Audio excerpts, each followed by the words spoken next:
it over to you. Say, hey, tell us what this big rally was all about and why we're having it, and then you can. I think we're ready to go, that, and then JJ. we'll say who all was there, and who spoke, and why we're doing it. We'll get into the more details. You don't have to get into details. You can just get into what's going on Moto, in we on? Potawatomi County. And I may ask you to spell Potawatomi. Can you spell Potawatomi? Maybe. Go. Okay, we're on. Are we live? Yeah. Why do you think that? We didn't get no countdown. He did too. You was talking. He did. Oh, we're on. Okay. Well, hey, we want to invite everybody just to tune in, watch us. We're here on Elephant in the Room. We're with Bobby Cleveland and Mandy. Sorry about that. We were just having such fun when we were working on getting in here that we didn't even know we were already on. So today what we have Mandy Reed with us, and Mandy is a very active person against DHS because DHS has been doing some very atrocious things. We're going to do a couple of series kind of back to back on all the issues that we're having with DHS, but we had a really big rally down there in Potawatomi County there at Shawnee. And so, Mandy, why don't you explain to us, you kind of helped ramrod that, organize that, put it together, you and Roberta. And so if you tell us why that we had that and what that was all about. So thanks for having me on, guys. I appreciate it. I've been an activist for about 8 years since everything that's gone on with my stepdaughter. And I've seen a lot of really horrible things. I've heard a lot of really horrible things. And so when Roberta reached out to me, because Roberta's case involves DHS, Potawatomi County Court, and the Potawatomi County Sheriff's Office. And so, and the DA's office, which entangles Sean's case, which is why I got involved. And so she reached out. It was really important to her to have this rally on Friday because the sheriff that's done the deputy at Potawatomi County that's done some really horrific things is running for corporation commissioner, or no, county commissioner. County commissioner. There you go. Thank you. Running for county commissioner. And so what he did, just to give you a brief run over about what he did, is he was a deputy there in Potawatomi County. And Judge Mueller ordered them to go pick up her son because he had made a video about cleaning his gun or something. And so they thought that he was a terrorist. So they go pick up his kid. And Judge Mueller comes in from her day off and court orders him to go to a 2-week hold, psychiatric hold. Well, they could never find the video. They couldn't find any of the proof whatsoever. But she then erased all the court documents so that it doesn't tie her to going and ordering him for those 2 weeks. So there's no evidence of it. The only evidence Roberta found was in the sheriff's report. They wrote, per Judge Mueller's order, we're sending him to a 2-week psychiatric hold. And so the deputy then took it upon himself to print out the kid's whole file and pass it out at a town hall meeting. So anyway, she asked me. That's personal, isn't it? We can't even look at kids' files. We're asking DHS all the time as legislators, which we have executive power. The AG just said that this week, that we have executive power. Well, we have executive power. We ought to be able to view whatever they can view. And so we ask for these files all the time, and we get told, oh, it's totally confidential. We can't let y'all have it. But for some reason, and just so people know, this kid made a video, a kind of TikTok video. And in the video, talking about a gun, he said, man, this would hurt if I was to shoot myself. Some kid, being a good kid, went down and reported to the school. I'm worried about him, thinking he might shoot himself. No problem. But then the school overreacted and started acting like he was a terrorist, going to come to school, shoot people at the school. They called DHS or the sheriff's department. They go out there, haul the kid up for no reason in front of the judge. Judge walks in jeans and everything and says, hey, put him in psychiatric treatment. They take the kid, put him in psychiatric treatment, threaten the mom that if she doesn't go along with it, the mom has to move all her guns out of the house. And basically now, guess what? They have no video. They have no court order. They have no reason to say that that actually occurred. And so now it looks like that this sheriff's deputy and this DHS person acted upon their own to incarcerate a person into mental health. The mom went back down and said, hey, I didn't voluntarily do this. It was under duress. I want my kid back. They refused, in fact, threatened to take her other kid if she didn't cooperate. And so that's kind of what has made her an activist. She's very Roberta Lewis. And not only that, got involved in Mothers Liberty and all of that. So she's very active in these elections. And again, they were having a GOP meeting, wasn't it, Mandy? Yes. That he came down and he's running for an office. So he came down and handed out all of this, which is confidential information. So again, that's just one case in that county that we have numerous reports going like that. Now, help me on this. In Potawatomi, where we've had trouble with the judges as well as the sheriff? Yes. And the DA's office? Yes. Yes. Well, in fact, the DA was removed, and correct me if I'm wrong, Mandy, you'll know more on that. What was his name? Grubbs, if my Alan memory Grubb. serves. I was actually part of that. So we actually got him grand jury indicted. When all this happened with my stepdaughter, I went out to Potawatomi County and I was like, it can't just be Sean. Like, it can't just be Sean. So I went out and I searched the whole Potawatomi County and I started finding victim after victim after victim. And I was like, let's stand together and let's take out the DA. Let's stand together. So we did. We got a grand jury investigation. They said that they needed him indicted. What I didn't know then was that the next DA, it was his job to prosecute the previous DA. Now, there's tales. I can't tell you that this is true, but I can tell you what I've been told is that he agreed, Adam Painter's now the DA, he agreed to take the position and not prosecute the prior DA. Like I said, I don't know if that's true, but that's what I've heard. And he hasn't prosecuted the prior DA for the multitude of things that the grand jury said he should have been indicted for. So you fill in one spot and you get another appointed DA there. Well, he's appointed. The people didn't vote him in. He can stay there until the next season, until he'll need to get voted in. But there's no recourse and consequences for him because he's not voted in, so he doesn't care. He's not going to go out and prosecute the prior DA that was making all those underhanded deals that were letting pedophiles off with misdemeanors and not prosecuting. There's a case down there right now on Adam Painter's desk. A prior police officer of Shawnee raped his stepdaughters by gunpoint. And we want to say, was he convicted on that? No, it's laying on Painter's desk. So we want to say allegedly raped now because it appears highly that he did rape that individual, but we won't say allegedly until he's convicted. Well, what did she say? The mom? The daughter. Girl who got raped. She's old enough to say whether she did or didn't. Yep. She says it happened. She did. Allegedly, like I said. Hey, Bob, while we were out there on the courthouse lawn the other day, one of the ladies came up to me and said, hey, I want to introduce you to this lady. We're going to start working together. But we have a law enforcement officer that she alleges, and she said, hey, my daughter is 20-something years old now. She will get on and tell you that he raped her, that she was threatened. She's moved out of state because she can't be around him, and he continues to be around children.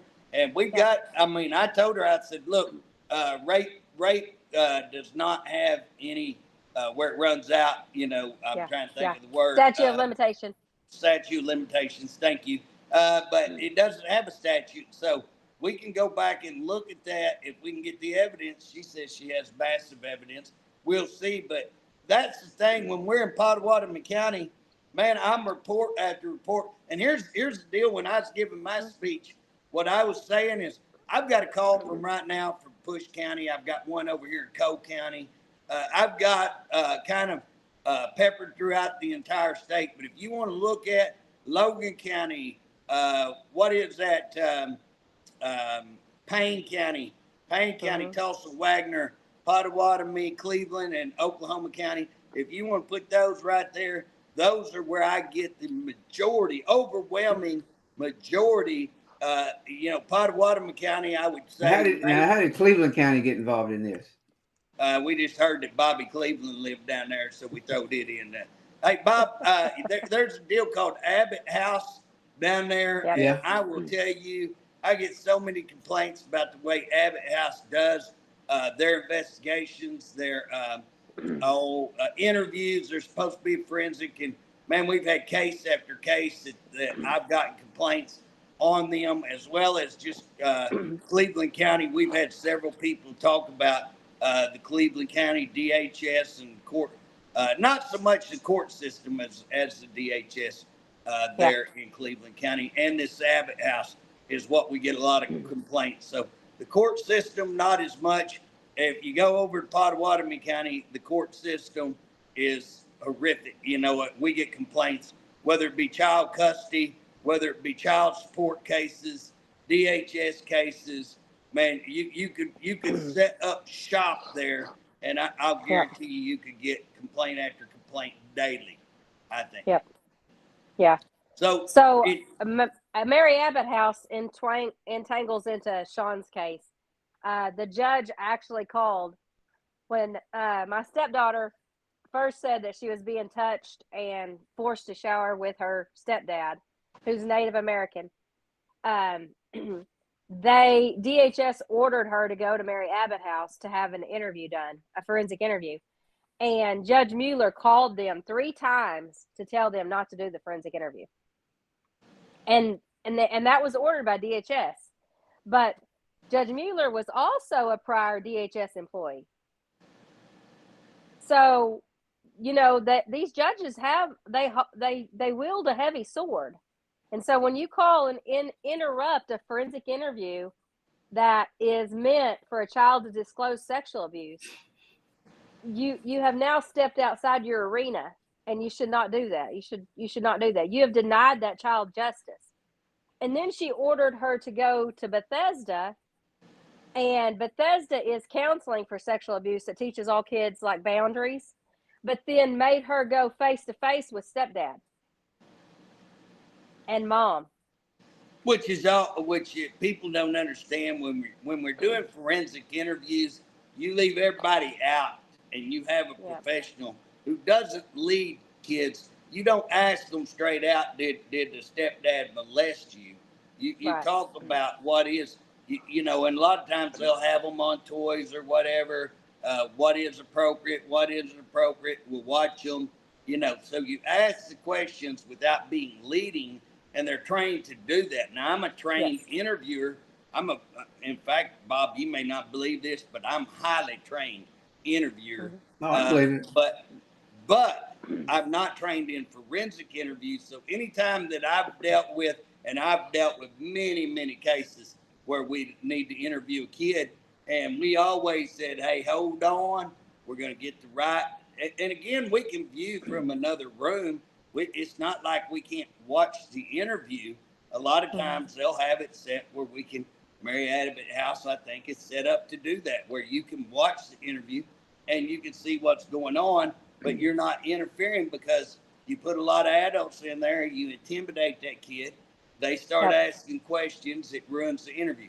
So that's why you're supposed to have that. But we see time and time again where they forget to turn on the videotape accidentally. And again, when it's high profile cases, and you have a set thing that you're supposed to go down through, one of them is turn on the video. So when you start, you have a checklist. I got to do this, got to do this, got to do this. Yeah. Well, one of them's turn on the interview. How can you forget turn on the interview when it's a way viewed case? That's a DHS person.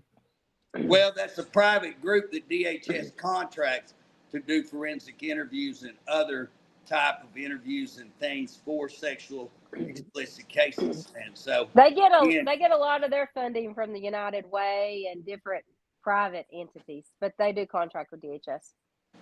So, But can you break it down for me? Exactly what does DHS say about it? And you've been doing this, what, 4 years, 8 years? Me? Yeah. Yeah, I've been doing it about 8. Mm-hmm. And what does DHS say? What are you getting from DHS? As far as Mary Abbott House or what? Anything, a whole thing, the whole story. Well, in Sean's particular case, mom's attorney and his law partner, which is also his mom, both worked for DHS. So they were private firm employed by DHS, and they both worked in the district attorney's office. So they have access to all the systems. And JJ can tell you, as a previous law enforcement officer, if you have access to all the systems, man, you are set. Mm-hmm. Well, and not only that, because they should have moved this out of the when you have that going on. I've had cases put against me. Guess what? My judges didn't hear the case. They recused, sent it out. I'd have to go to Idabel or something to have a case heard.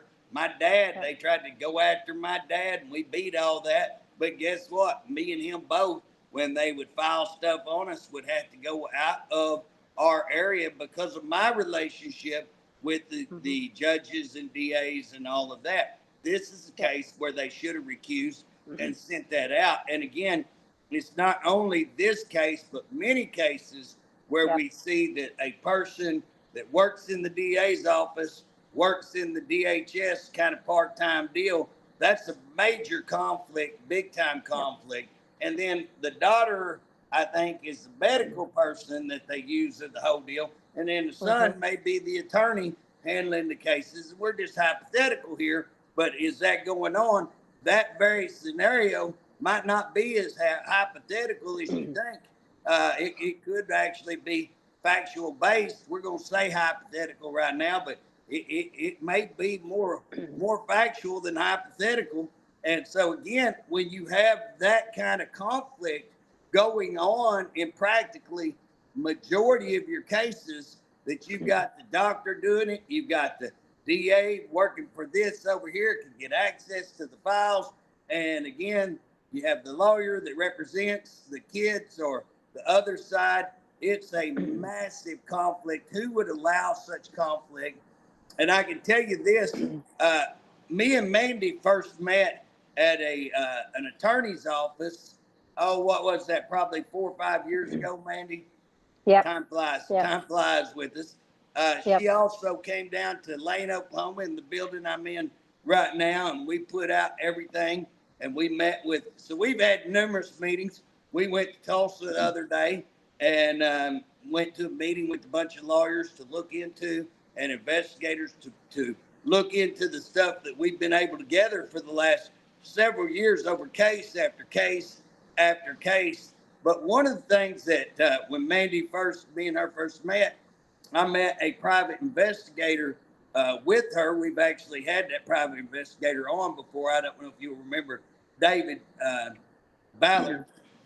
And so one of the things that David was telling me is about some confidential informants who ended up dead. And he tells me, and I'm like, oh, golly, Dave, I don't believe that, you know. I don't believe that's going on to that extent that they would kill these confidential informants.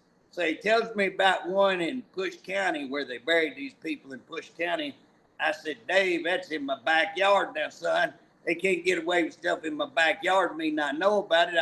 I'll guarantee you. Well, I called up a good friend of mine and yours, Bob, who's over a certain agency, and he's in the know on stuff. And so I called him and said, hey, is this, is there any truth? Yep, that's true. So then I get told about a house up there at Shawnee where some of them get burnt up, killed. I called him back. Hey, what about this? Yep, that's true. Anyways, long story short, I called him on 2 others. David told me about 2 others. And we got confirmed on all 4.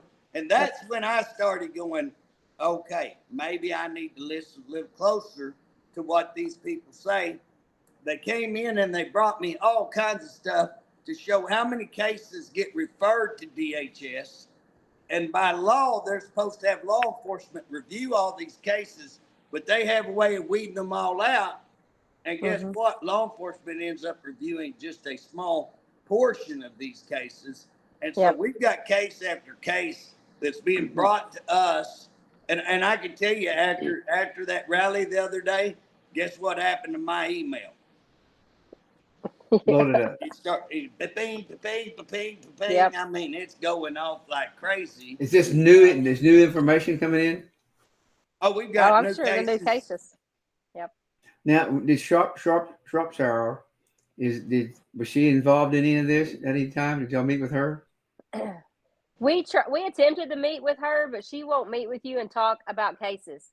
But what the statute says about Shropshire is, if you know about child abuse as an official and you do not report or help or aid in it, it's a felony on your part. So all these cases she knew about, she should be charged with felonies. That's just my opinion. And Bob, JJ could probably weigh in on that. I did get to meet personally with Shropshire and tell some of the issues that I had with them not looking into several cases. And what we did after I met with her, I told her, said, look, I've got more than enough. I'm after DOC. I'm after the DAs. I've got stuff going on lots of agencies. I don't need another one on my plate. How about if we just get together and fix the problem? If y'all don't want problems with me, I don't want problems with you. Let's fix the problem. And I can tell you, we went a couple of months and I'd asked about cases. And again, what their standard answer to everything is that, well, that's confidential. We can't discuss it with you. That's confidential. I'll give you an example. We just had a baby born. I mean, like a day old, and DHS comes and takes the baby away from the grandmother, which the parents had some problems. So the parents signed over custody to the grandma. They had actually had a case on grandma that got dropped. She still got the kid. So again, there's nothing that they've got on her, to my understanding. And they come in and take this kid. Well, I say, hey, I want to discuss this case. Well, we can't talk to you because of confidentiality. Well, now hold on. That baby doesn't have confidentiality because we're not talking about the baby. The baby is 1 day old. He ain't done nothing. What confidential issues are going to be on that baby? The confidential issues are on the grandma. And if you have something against the grandma, bring it out, trot it out. I want to know it. Well, guess what? The grandma says, hey, there ain't nothing. I'm willing to waive my right to confidentiality. I'm ready I will go in with you. We'll sit down with them. I'll sign anything to waive that. That's what the issue is. They will not have a discussion because they think everybody's stupid enough that they don't realize confidentiality is not on the child. It's on grandma in that case. Okay. Right. And so again, for them to hide behind confidentiality, and here's the deal. That confidentiality is there to protect that child.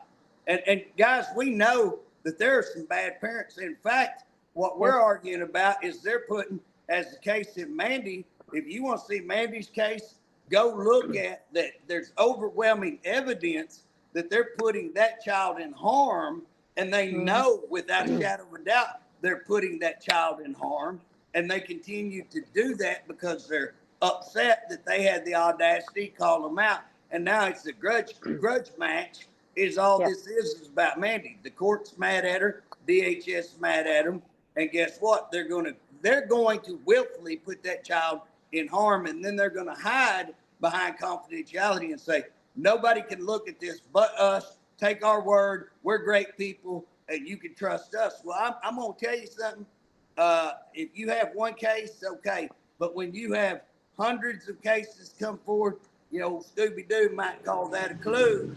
Scooby-Doo would say rut-row, and I would say rut-row. We got problems. And that's why you saw that Deborah Shropshire terminated again last week. And I'm going to go ahead and prophesy there's going to be a whole lot more come out. We're not going to stop because one person has been removed. This is not about a person. This is about an entire system that is corrupt, and it's about judges. And we want to go out and say, not all DHS, we got great DHS workers. We got great judges. And I think a majority are probably great. but those few bad apples can cause a lot of problems, and nobody's holding them accountable. And when they find out, instead of correcting it, they're covering it up and they're allowing it to happen. So how did Stitt get involved in this case? It wasn't in this case personally. Shane Jett went and talked to Stitt about my stepdaughter.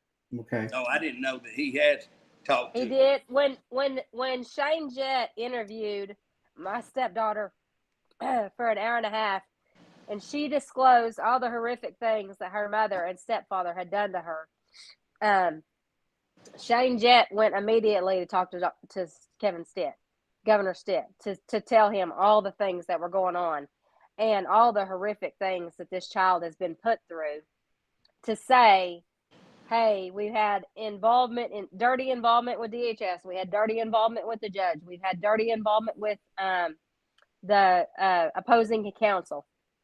And so that's how Stitt got involved in Sean's case. Well, was she actually terminated? Was she quit? Either one. Basically, on this particular case, or was there a whole bunch of others that came to his attention? I've been working with these legislators for probably going on 7 years, and I've been going to the Capitol advocating for not just my stepdaughter, but for all the kids, right? And when I go talk to them, I'm like, listen, it's not just her. Like, I was approached when I first got started out in Potawatomi County, and I was going really hard after Alan Grubb. I was approached, and they said, Mandy, if you will leave this case alone, if you'll leave this alone, we will make sure that you get your stepdaughter back. But you have to leave these other cases alone. You got to stop. And I was like, no, I love my stepdaughter. I love her. It's horrific, the things that have been done to her. And I'm sorry, but I cannot trade one child for the 100. I can't. Well, and again, I can tell you this. When I first met Mandy, I had probably met Mandy, I don't know, probably 3 times before she ever shared her story with me. So the first time I met her was at that lawyer's office. We were talking about multiple cases.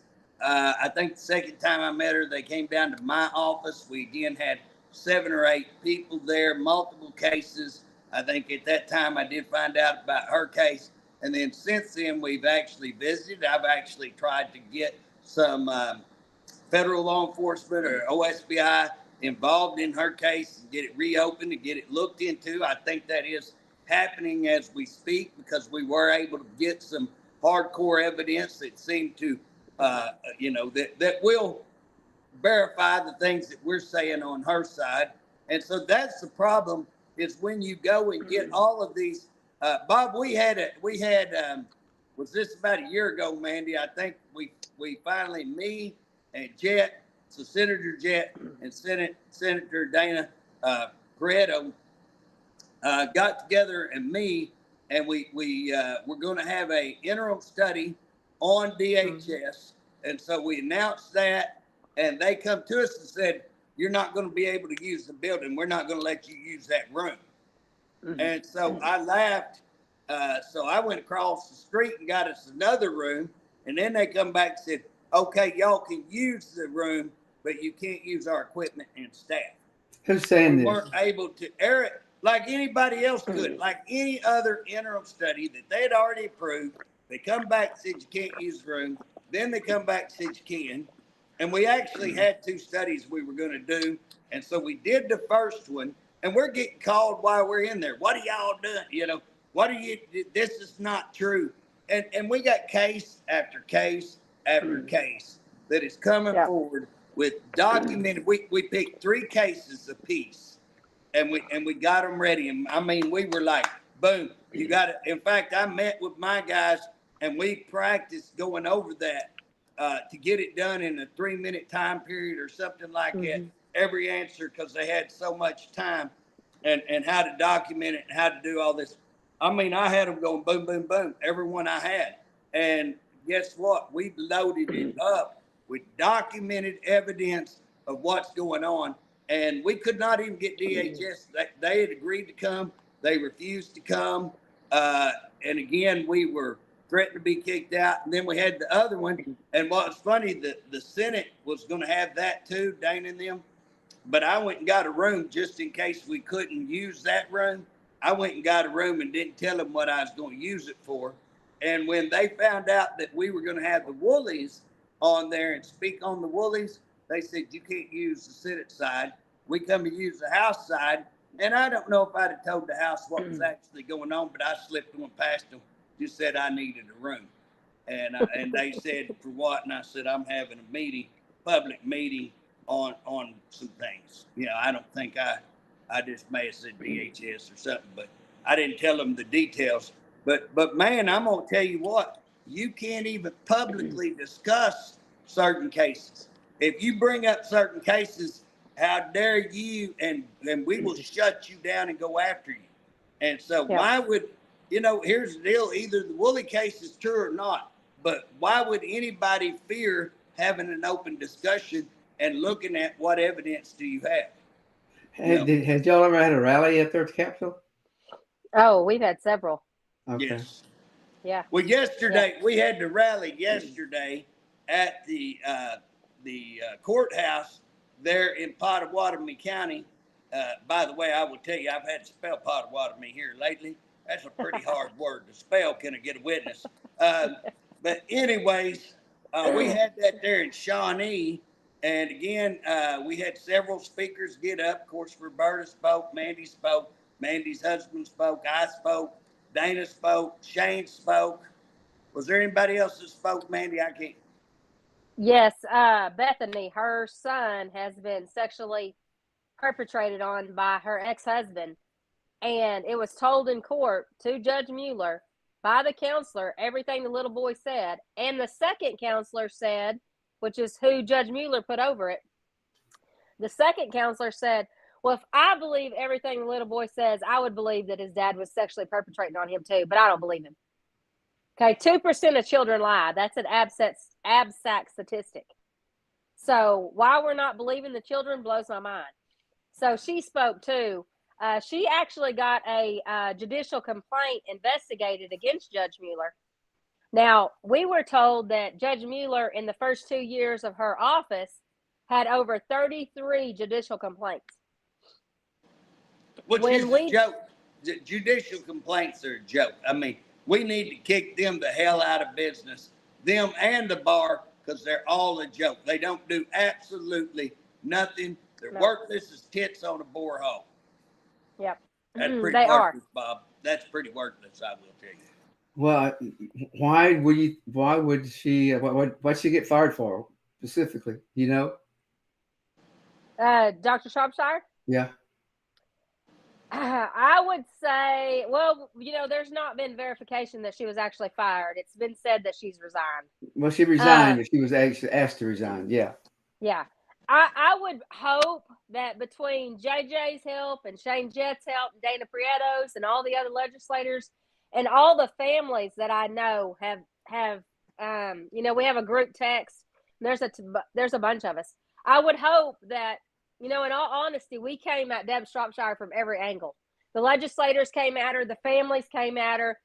We came through email. We came through Facebook. We started campaigning and petitioning. And it's just every angle we possibly could, because if you've ever read The Art of War, you'll know how this works, right? And so the only way to fight this demon is, first of all, in prayer, because it's the spiritual warfare. And then second of all is you have to fight in numbers. And so hundreds of us have gathered together, coming at different angles, and even hitting up legislators like, you gotta help. You got, you know, we're your constituent. And we're telling these people, if you go to your legislator and they're not willing to help you, then you need to be the voice that puts them out of office, because this is what we have to do. This is what we have to do. And so I firmly believe that the heat got so hot for her that they asked her to step down, because we're not going to stop coming. And let me tell you something else. Like, it's not just her. I was going to say that it's not just her. Others are involved too, but they're still there. Right. Well, For and the I time think being. yeah, for the time being. And I think that they're going to know that, well, what they should know, and if they watch this, what they should know is we have DHS workers that are going to be whistleblowers. We have paper trails of district directors that have actively called in referrals against certain parents. We have the paper trail of it. We know you did it. We know that you sabotaged certain families. We have the paper trails of those. You've been sitting in your position for 10, 20, 30 years, and you know all this is going down, but you want to continue to draw a paycheck, and you're hurting families. So we're no longer coming after Deb because Deb knew all this was going on because she was made aware. I've been in several email threads. She knew. She absolutely knew. Now, she needed to step down because when you sit in that position and you don't do anything and you become complacent, you have to go. But all the ones below her that we know are also aiding in this. The district director out of Comanche County that was a supervisor that traded a child for that position as district director, we know who you are. Like, don't think that all your dirty deeds that have been done in the dark haven't come to the light, because we have built a mass army and we know who you are. We know who's trading children. We know who's calling in referrals. In Sean's case alone, there was referrals called in from within inside DHS that Sean didn't call in. And his ex got on the stand and said 22 referrals had been called in and they were all Sean. No, they weren't. Sean only made one, maybe two. I know no more than two, but a lot of them were her family. After we found out about it, her mother had made calls, her sister had made calls. There was other people that made calls as well, but DHS had also made calls. And so I find that ironic. Like, why would a DHS employee make a call against that person? So, we had Daniel Herring. I've got the recording of that. I've got Daniel Herring saying that that mom's records had been altered from the inside. And so you have a lot of that dirty deed stuff going on. And the only way to fight this is when we all band together and we put our stories together and we're like, hey, listen, you got to stand with us. You got to come with your stories. And there's still a lot of people out there that are scared. They're like, man, I don't want to do this. I had one family that I talked to said, hey, I just want you to know, I know they're going to come for my kids. Like, I'm scared and I'm probably moving to Gainesville, but I'm going to continue to drive to Oklahoma to help you fight. But I don't want to live in this state because they're going to take my kids. And so they know, they came to my house whenever Judge Mueller called in a referral against me and my husband. When my stepdaughter told her about all the abuse her mother had done to her, she didn't call in a referral on her. She called in a referral on us. So when they came to my home, I set up cameras and went live. And the DHS workers didn't know it. But when they left, I wanted to let them know, hey, I just want you to know you were live and there was 15 people sitting in the audience. So I have witnesses. And I think everybody needs to do that. I think you all need to do that. You need to protect yourself because you don't know. One of the other legislative pieces that we're working on, talking about getting going, is if a police officer wears a body cam, a DHS worker should too. If the judge is going to take them at their word, 110%, everything they say is the gospel truth, then they should be wearing a body cam. And I've heard a lot of them say they don't want to. Well, for me, I do a lot of stuff that is activism. I do a lot of child advocacy. I help out on the MDT. I'm a certified forensic interviewer. I do a lot of stuff that nobody knows that I do. I'm perfectly okay with wearing a body cam every day and every night. You know why? Because I don't break the law and I don't go outside the law. And I have no problem wearing it to show all of you that what I'm doing is ethical and it's moral. So I think that anytime a DHS worker says they don't want to wear a body cam, you should question yourself of why. Well, okay, she's resigned or terminated, whatever you want to say. But after all that stuff that you've done, you still don't have a kid. Well, Bob, no, I want to tell you something, and I'm going to piggyback off what she's talking about. all of these cases around the state. So we've got people in Tulsa, we've got people across the state that we have very well documented cases. Now we have hundreds more that we can't get documented as well, but we have some very, very well documented cases. And then kind of what really I think has been the straw that's broke the camel's back, that if you paid attention what happened in Enid at one of the homes that DHS controls, that there's reports that kids were waterboarded, abused, I mean, seriously abused. And again, these reports seem very, very factual. And now it's being covered up, and they're not even wanting to charge these people with, this abuse. And these are state workers that abuse kids, and they're hiding once again behind confidentiality. And DHS is trying to stop those investigations, are my understanding.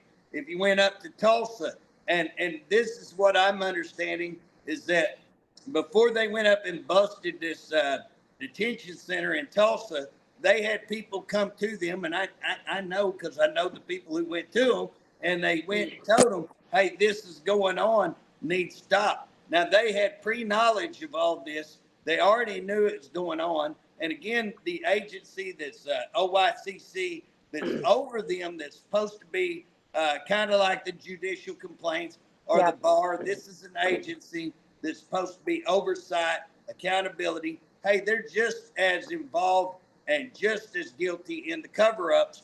It appears like that. So that's what we're looking at. And so we've worked with some pretty, some lawyers, some investigators. So we're working and we're putting all of this together in one package.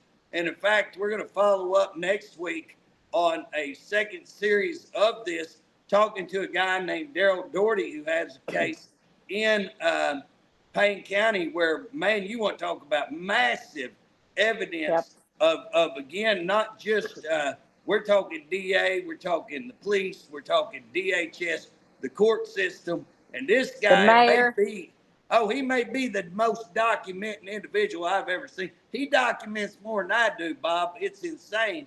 In fact, old Stan Ward was representing before Stan got sick. I called Stan, and Stan told me, he said, hey, Humphrey, if that man tells you something, he's got something to prove it, I'll guarantee it. And so far, he's been right. So what we're going to do is we're going to put all of that together in one big lump, and we're fixing to put the hoe down on them and show that this is and we're going to demand something. And then I think, if you want to know why I think that Deb got terminated or asked to leave, I think the governor's office is getting some whether it be from the Woolley case, or whether it be from Mandy's case, or whether it be from these detention centers, the whole thing's collapsing. If you want to look at, they're taking kids out of deprived homes, meaning abusive homes, and you may have a kid, especially if they're hard to place, and they may put that kid in detention. Now, you need to know, we don't have a lot of detention centers, so typically the kids that are in detention centers are some bad apples. That's where we're putting the bad apples. Now we're taking kids from an abused home that are likely mental health kids, because we can't get them placed anywhere else, and we're sticking them in jail. We're sticking them in kid jail along with some of the worst apples. Now, what do you think's going to happen to them kids? Come on. And that's what's going on in the state of Oklahoma. And again, we may even have a third deal, because I just came across some stuff working with David Ballard on universal daycare. Have either one of y'all ever heard of that? Yep. Universal daycare is Obama healthcare in childcare. So it's the Obama childcare system, to where it's socialism, where the state takes over and they run out all the private daycare businesses. They regulate them, they close them down, they go after them, and now the state offers everything, and they indoctrinate your children. That's your Obama type, and it's called universal daycare. Now, Bob, where do you think the 3 or 4 states? It is unbelievable, the states that have approved this. There's only like 4 states. It's Washington, D.C., Vermont, Florida, which is a head scratcher, and then Oklahoma. Those are the 4 states that appear that from what I'm looking at, have approved that. How in the crap is Oklahoma approving a socialist communist daycare system and closing down private business? We're probably the third week. We're either going to discuss that, or I haven't even come out with the OMMA that I went after, Oklahoma Medical Marijuana Authority. So we've got a lot going on. We're also going to go after the DAs. But I think right now, these kids are the most important. What's going on with DHS? Now, Mandy, we got probably 10 more minutes. I would like to say, how did you feel like that the rally went the other day? Did you feel like it's pretty positive? Were you happy with the crowd size and who showed up? Did you have good response? And then what is, I know we had a petition. If you could tell us a little bit about what that petition is and how we went up, and who did we give that to? I think the rally went really well. I think that there was victims there that I'd never met. There are a lot of them I had met. There was a lot of new faces. And so I got contact information. I think that's really great. The GOP has tackled this. Like the GOP in Potawatomi County said they're going to hold booths. They're going to have door knockers. They're going to walk, talk, and knock just like they do for a campaign. And they're going to get this petition done. And I think that's great. And I think when you have the GOP that gets behind a petition like this to take out a judge, when a GOP gets involved, they know there's a huge problem. When they're willing to send knockers, walkers, and talkers to everybody's door to sign this petition, there's a huge problem. And I think that this judge should, if she's not worried, she should be worried.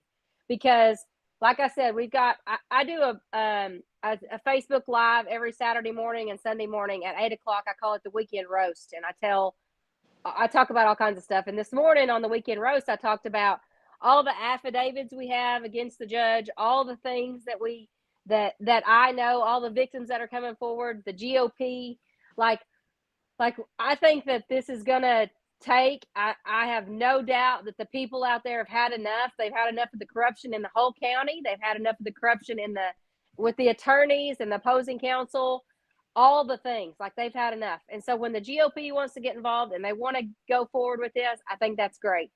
I think it's going to be really good. I think that somehow they found out that we were going to present this petition to Judge Mueller, and she was magically not there that day. So they came out and was like, hey, just so you know, she's not here today. And so when we all walked up to serve it to her, of course, she's gone. But the petition is labeled very carefully that there's collusion, that she went outside her judicial realm and called Mary Abbott House. There was I think you know this, JJ, but maybe not. There's a guy there in Potawatomi County, and he had custody of his daughter. When him and his wife divorced, she said, I don't want her, you keep her. So he was like, okay. So he goes, he's in the military, and she decides now that she's in this new relationship with another female, and she decides now she wants her daughter. She wants to play house. So she starts filing with the court. I want my daughter back. I want my daughter back. And Judge Mueller says, well, I know you're in active military, and I know you're in Alaska, but I'm not going to allow you to come by Zoom. I'm going to make you fly here every time and do a hearing. So she scheduled a whole bunch of hearings, and he was always having to fly back so he didn't get in trouble. And at the last hearing, when he was still active, she said, you can get out of the military or I will erase your parental rights. So he got out of the military. He had to have his kid, right? No, like I do know that. I've actually met with that family and do know that to be a fact. Or at least let's say this. I've been told directly by those individuals that was a fact. And so absolutely. And again, that's atrocious that she would hold a person's military against them and say that a military person was unfit. She's unfit. And I will tell you, there's another judge there, McDaniel. Hey, if you want to have as many things against, I think I could come up with just as many against McDaniel as against Mueller. And again, I will tell you, that we had a massive support for that day with that group. And I will tell you, I was shocked when we first started. We first got there. I got there a little early. I was thinking, well, we're not going to have a good turnout. And man, it just people kept piling in there, piling in there, and piling in there. And we had that whole little block down there on the south side of it. We pretty much, I mean, where me and your husband was standing, we were almost all the way out to the road. And so all the way from the road to the building where those seats are was pretty much about 3 rows packed, 3 deep packed all the way to there. And then you had people on both sides kind of out to the road the other way. And I don't know how many people was there. I assume maybe 100 plus is kind of what I was guessing. But for a rally early in the morning, Friday, you know, that's a pretty good rally right there at the Capitol, or not the Capitol, but the courthouse. And then we turned around and took that petition up to the office. And again, she was not there, but she's been notified that there's an intent to go after her. And I say, whether we get signatures or not, it sends a message.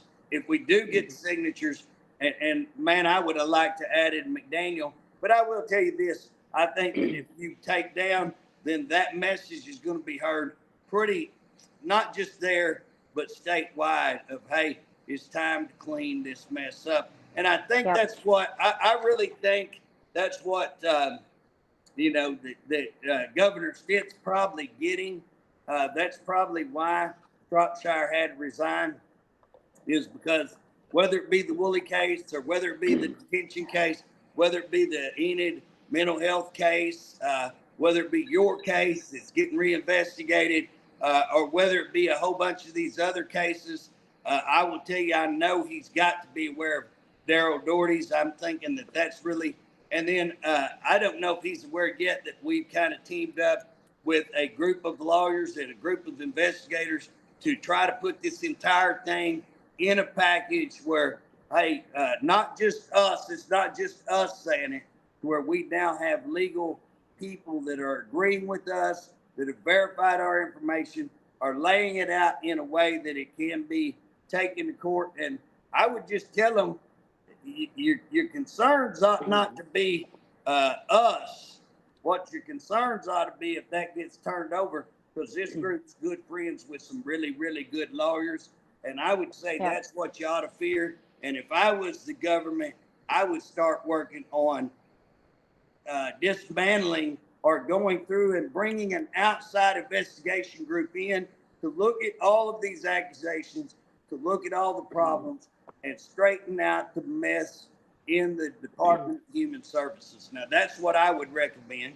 Yep. And I don't think they're going to listen to me. So what happened with the paperwork to get a call for grand jury investigation? We now we filed got to it. go out and get signatures. We got to go get the signatures.